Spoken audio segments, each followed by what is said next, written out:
తాకట్లో ఉన్న మీ బంగారాన్ని విడిపించి ఆ రోజు ఆన్లైన్ రేటుకి కొంటాం. Sharma gold company. 2025వ సంవత్సరం ధనుసు రాశి వారికి ఏ విధంగా ఉండబోతుంది అనేది ఒకసారి గురువుగారిని అడిగి తెలుసుకుందాం. గురువుగారు నమస్తే. జై వీరబ్రహ్మజీ. నమస్కారం తల్లి. మరి ధనుసు రాశి వారికి ఈ కొత్త సంవత్సరం ఏ విధంగా ఉండబోతుంది అంటారు? శివాయ బ్రహ్మణే నమ. వీరబ్రహ్మేంద్ర స్వామినే నమో నమ. జై వీరబ్రహ్మజీ. గోవిందమంబజీ. వచ్చినటువంటి ఫలితాన్ని క్రోడీకరించుకుంటే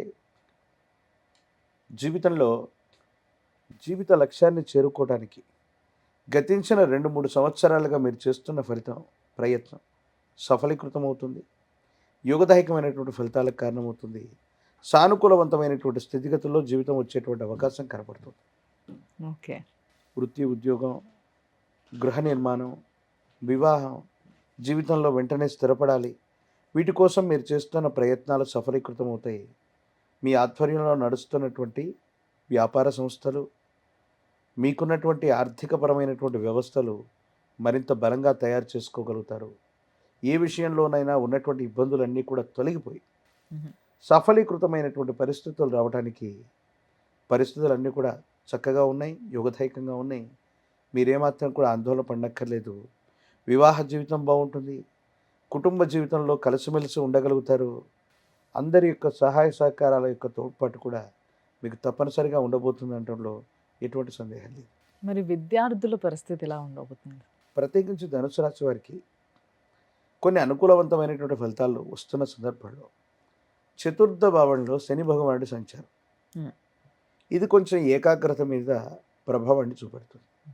విద్యార్థులు ఇంటా బయట సరిగ్గా చదవలేక కుటుంబపరమైనటువంటి అంశాలను ఎక్కువగా వాళ్ళ యొక్క మనసులో ఉంచుకొని సరిగ్గా పరీక్షలు రాయకపోవటం వల్ల ఉత్తీర్ణత తగ్గే అవకాశం, లేదా కొన్ని సబ్జెక్ట్స్ మిగిలిపోవటం, బ్యాక్లాగ్స్ పడిపోవటం, లేదా పరీక్షలే రాయకుండా ఉండటం, ఇలాంటివి జరిగే అవకాశాలు కొన్ని కలుగుతూ ఉంటాయి.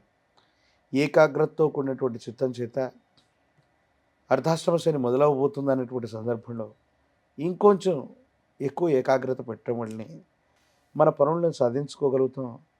పరీక్షల్లో ఉత్తీర్ణతను సాధించగలుగుతాం.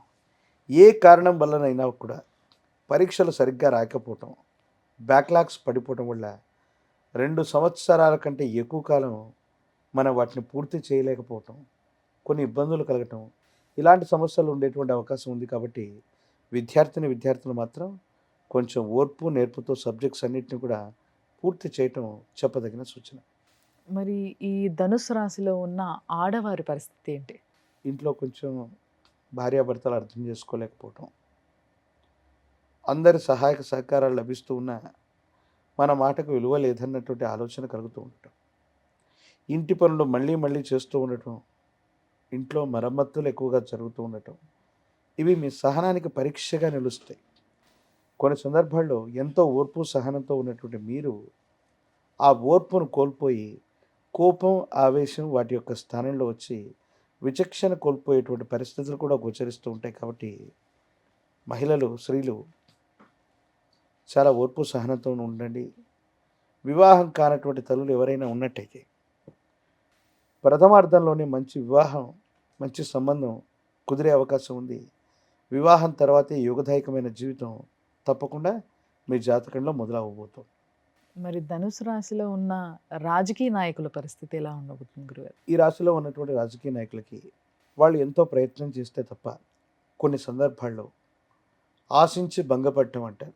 అంటే అంతా అయిపోయింది, మనకు విజయం సిద్ధించింది లేదా పదవి వచ్చిందని మనం నిర్లక్ష్యం చేయటం వల్ల ఆ పదవి ప్రాప్తి యోగం మనకు లేకపోవటం, ప్రత్యర్థులు కుట్ర చేసి మనకు రాకుండా చేయటం, ఇలాంటి నరఘోష, నరదిష్టి, నరపీడలు మీడియా రంగం వారి మీద, సినిమా రంగం వారి మీద, రాజకీయ రంగం మీద అధికంగా ఉంటూ ఉన్నాయి. కొన్ని ఇబ్బందులు ఉన్నాయి. మీరు గట్టిగా ప్రయత్నం చేస్తే తప్ప ఈ విషయాల్లో కొన్ని చిన్న చిన్న అవాంతరాలను దాటలేము. నరఘోష, నరదిష్టి, నరపీడలు చాలా తీవ్రమైనటువంటి తరంలో ఉన్నాయి. కాబట్టి ఈ విధమైనటువంటి పరిస్థితులు ఉన్నట్టుగా మనం భావన చేయొచ్చు. మరి మీరు ఇందాక నరదిష్టి కోసం కొన్ని చెప్పినప్పటికీ వీళ్ళకి ముఖ్యంగా ధనుసు రాశి వారికి పిల్లల్లో కూడా ఫెయిల్ Yes. అయ్యే అవకాశం ఉంది, బ్యాక్లాగ్స్ ఇవన్నీ Yes. అన్నారు. Yes. దీనికోసం నిజంగా ఈ రోజులలో పిల్లలకి కొంచెం ఒక స్ట్రెంగ్త్ కావాలి, ఎస్ మళ్ళీ మంచి రోజులు వస్తాయన్న ఒక నమ్మకం కావాలి. ఎస్ దానికోసమని ఎలాంటి పరిహారం చేసుకుంటే బాగుంటుంది? కాలాన్ని అదుపులో పెట్టుకోగలిగిన మహనీయుడు కాలభైరవుడు. కాలభైరవ ఉపాసన ఎంత చేస్తే కాలం మనకు అంత అనుకూలంగా మారుతుందండి. ప్రత్యేకించి శనికి ఈశ్వరతత్వాన్ని ఇవ్వగలిగిన వాడు కూడా కాలభైరవుడే. అష్టమి అమావాస్య లాంటి తిథుల్లో కూష్మాండ దీపాలు వెలిగించడం, హ్మ్. గుమ్మడికాయ మీద గుమ్మడికాయలు. హ్మ్. నువ్వుల నూనెను పోసి ఒత్తిని వేసి కూష్మాండ దీపాన్ని గనక కాలభైరవుడికి అందజేసిన, అష్టమి అమావాస్య లాంటి తిథుల రోజు కాలభైరవ స్వామి వారిని ఆరాధన చేస్తున్న, ఆలయ ప్రాంగణానికి వెళ్ళి నువ్వుల నూనెను దానంగా ఇచ్చి వచ్చిన మీ జీవితంలో జరుగుతున్న ఇబ్బందుల నుంచి బయటపడతారు. Hmm. విద్యార్థులకి ఏకాగ్రత పెరుగుతుంది, మంచి ఉత్తీర్ణత లభిస్తుంది, పై చదువులకి వెళ్ళగలుగుతారు. అర్ధాష్టమ శ్రేణిలో కూడా అద్భుతమైన ఫలితం తప్పకుండా వచ్చే అవకాశం ఏర్పడుతుంది. ఓ అద్భుతం.